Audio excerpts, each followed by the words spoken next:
இந்த பக்கம் கோகு அந்த பவரை யூஸ் பண்ண அவனோட உடம்பு பயங்கரமா விரியுதுங்க. அவனோட மசில்ஸ் எல்லாமே பயங்கரமா வெளில வர அவன் உடம்ப சுத்தி ஒரு மிகப்பெரிய புகை வருதுங்க. அந்த புகையெல்லாம் பார்த்துக்கிட்டு ஒரு மிகப்பெரிய காத்து இங்க இருந்து நம்ம வெஜிடாவோட மேல அடிக்க நம்ம வெஜிடா ஒரு செத்த நேரத்துல பயந்து போறான். இந்த காத்தை அடிச்சுக்கிட்டு நம்ம வெஜிடா ஒரு பாறையில நின்றுட்டு இருப்பான் பாத்தீங்களா. நம்ம கோகுவோட அந்த பவரோட ரிலீஸ்னால வெஜிடா நிக்கிற அந்த இடமே அப்படியே உடையுதுங்க. அப்படியே உடைஞ்சு வெஜிடா கீழே விழ இந்த பக்கம் கோகு அப்படியே ட்ரிபிள் கியோ டெக்னிக் அப்படின்னு சொல்லி அவனோட பவரை இங்கே இருந்து கொண்டுகிட்டு நம்ம வெஜிடாவோட மூஞ்சில ஒரு குத்துவாங்க. அப்படியே வெஜிடா இங்கே இருந்து காத்துல பறந்து போயிட்டு இருக்க அடுத்தது என்ன நடக்குதுன்னு யோசிக்கிறதுக்குள்ள நம்ம கோகு வெஜிடாவை சரமாரியா போட்டு முதுகுல அடிக்கிறாங்க.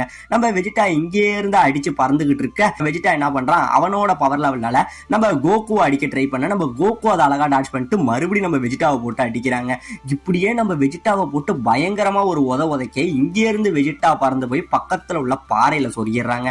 சொருகுனவன் செத்துட்டான் அப்படின்னு நினைச்சா மறுபடியும் அங்கே இருந்து வெளியில வந்துகிட்டு பயங்கரமா கத்துறான். கேவலம் உன்கிட்ட நான் தோத்துருவேன்னு நினைச்சா உன்னை விடவே மாட்டேன்டான்னு சொல்லி நம்ம வெஜிடா பயங்கரமா கத்த மறுபடியும் இவங்க ரெண்டு பேரும் சரமாரியா சண்டை போட்டுக்கிட்டு இருக்காங்க.